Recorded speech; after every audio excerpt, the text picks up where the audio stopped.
एक स्टार जो कभी शादी और पार्टियों में 100 रुपए में गाना गाता था, आज उसके लाइव शो की एक टिकट 54 लाख रुपए की बिक चुकी है और इस एक शो का टोटल रेवेन्यू 234 करोड़ रुपए था। ये वो समय था जब दलजीत से दिलजीत बन चुके थे, लेकिन उनकी एक गलती की वजह से पब्लिक उनके घर के बाहर उन्हें मारने के लिए इकट्ठा हो गई थी।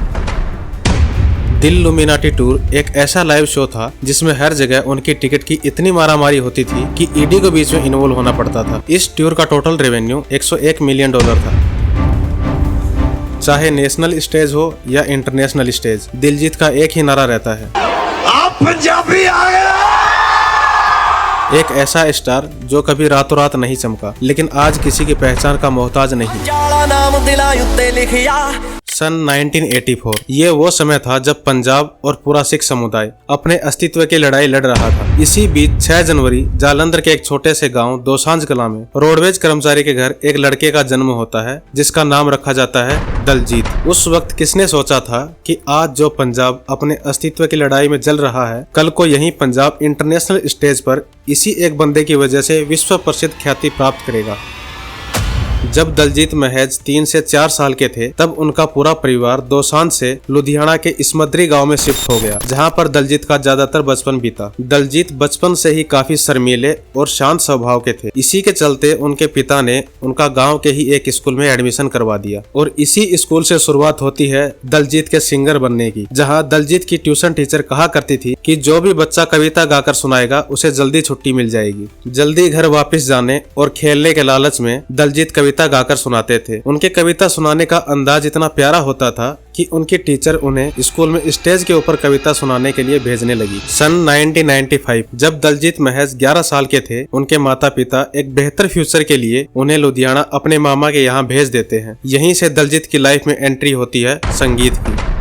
ये समय दलजीत की लाइफ का सबसे मुश्किल दौर होने वाला था, लेकिन लाइफ की असली शुरुआत भी वहीं से होती है जहां आपका सामना आपके सबसे टफ टाइम से होता है। दलजीत के लिए भी ये वही समय था जब उनकी लाइफ एक छोटे से कमरे में सिमट कर रह गई थी। पैसे और सुविधाएं नहीं होने की वजह से दलजीत काफी दिनों तक अपने परिवार से बात तक नहीं कर पाते थे। जिस एज में उनके साथ के बच्चे खेलने खाने में व्यस्त थे, दलजीत उस एज में तबला लेकर म्यूजिक पार्टीज के साथ एक शहर से दूसरे शहर गाना गाने जाते थे, जिसके लिए उन्हें मात्र कुछ पैसे ही मिलते थे। लेकिन इन सब के चलते उनकी रुचि संगीत के प्रति इतनी बढ़ चुकी थी कि वो गुरुद्वारा में भी गाना बजाने में हिस्सा लेने लगे और वाहे गुरु से अरदास करते थे कि लोग एक दिन उन्हें बड़े स्टेज पर देखें। लेकिन एक स्टार बनने के लिए सिर्फ शादी और गुरुद्वारा ही काफी नहीं था, इसलिए दलजीत ने अपने कुछ गाने लिखे और वे उन्हें खुद की आवाज में रिकॉर्ड करके अपनी एक एल्बम निकालना चाहते थे। लेकिन दलजीत के पास उस समय इतने पैसे नहीं थे कि वो खुद की एल्बम रिलीज कर सके। ऐसे मुश्किल समय में उनकी मदद की एक म्यूजिक प्रोड्यूसर राजेंद्र सिंह ने, जिसकी वजह से सन 2004 में दलजीत की पहली एल्बम इश्क दा उड़ा अड्डा रिलीज हुई, जो बुरी तरीके से फ्लॉप रही। लेकिन यहाँ से दलजीत को अपने करियर की एक नई शुरुआत मिल चुकी थी, जहाँ से उन्होंने अपना नाम बदलकर दलजीत से दिलजीत रखा। इसके बाद सन 2005 में आई उनकी अगली एल्बम दिल भी फ्लॉप रही,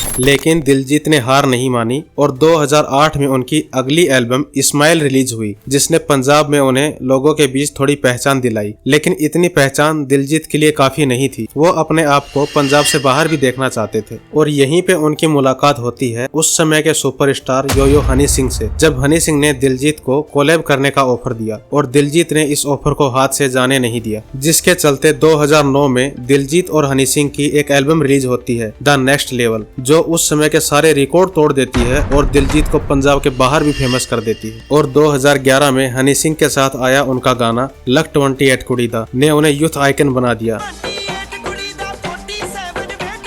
जिसके चलते उन्हें पंजाबी फिल्मों में एक्टिंग करने का भी मौका मिला। और 2011 में उनकी पहली Punjabi film the lions of Punjab release हुई, जिसमें दिलजीत की एक्टिंग ने एक बार फिर से यूथ का दिल जीत लिया।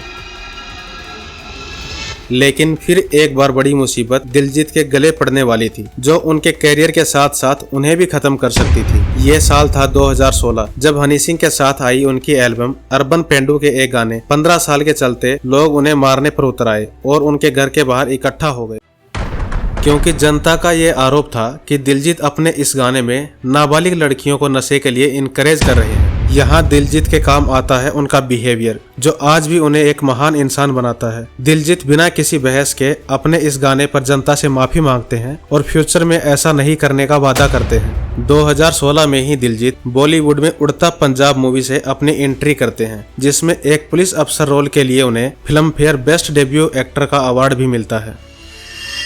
इसके बाद दिलजीत ने ढेरों फिल्में ये बोलकर रिजेक्ट कर दी कि वो सिर्फ ऐसी फिल्मों में ही काम करेंगे जिसमें उन्हें अपनी पग ना उतारनी पड़े, और दिलजीत के इस बयान ने उन्हें सिख कम्युनिटी का हीरो बना दिया। इन्हीं सब के बीच में उन्होंने बॉलीवुड को सुरमा और गुड न्यूज जैसी हिट फिल्में भी दी, और उनके गाने गोट और बोर्न टू शाइन ने तो उन्हें जैसे स्टारडम ही दे दिया।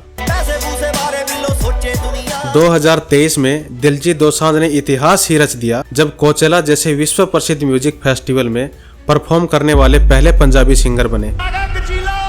इसके अलावा दिलजीत ने कनाडा, अमेरिका, ऑस्ट्रेलिया और इंग्लैंड में वर्ल्ड टूर किए, जहां उनके सारे शो हाउसफुल रहे। यूएस के एक शो में उनकी एक टिकट 54 लाख रुपए में बिकी और इस शो का टोटल रेवेन्यू 234 करोड़ रुपए था। अपने इस सफल वर्ल्ड टूर के बाद उन्होंने इंडिया में भी एक टूर करने की सोची, जिसकी शुरुआत उन्होंने अक्टूबर 2024 में दिल्ली के जवाहरलाल नेहरू स्टेडियम से की और अपने इस टूर का नाम दिल्लुमिनाटी इंडिया टूर 2024 रखा।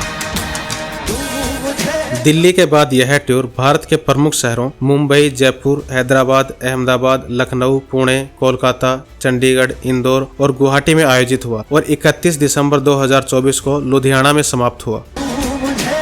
यह टूर भारत के इतिहास में सबसे तेजी से बिकने वाला और सबसे अधिक कमाई करने वाला कॉन्सर्ट इवेंट बना। इस टूर के दौरान टिकट्स के लिए इतनी मारामारी होती थी कि ईडी को बीच में इन्वॉल्व होना पड़ा। भारत के अलावा इस टूर के कुछ शो यूरोप और उत्तरी अमेरिका में भी परफॉर्म किए गए। दिल्लुमिनाटी टूर ने टोटल 40 शो किए, जिसमें उसका टोटल रेवेन्यू $101 मिलियन था और यह भारत के इतिहास में सबसे अधिक कमाई करने वाला एक टूर बन गया। दिलजीत दोसांझ न सिर्फ एक बेहतरीन सिंगर और एक्टर हैं, बल्कि एक बेहद विनम्र और डाउन टू अर्थ इंसान भी हैं, जो अपने पंजाबी कल्चर और भाषा पर प्राउड करते हैं और दुनिया भर में उसे प्रमोट भी करते हैं। इसीलिए तो चाहे नेशनल स्टेज हो या इंटरनेशनल स्टेज, दिलजीत का एक ही नारा रहता है, आप पंजाबी आ गए।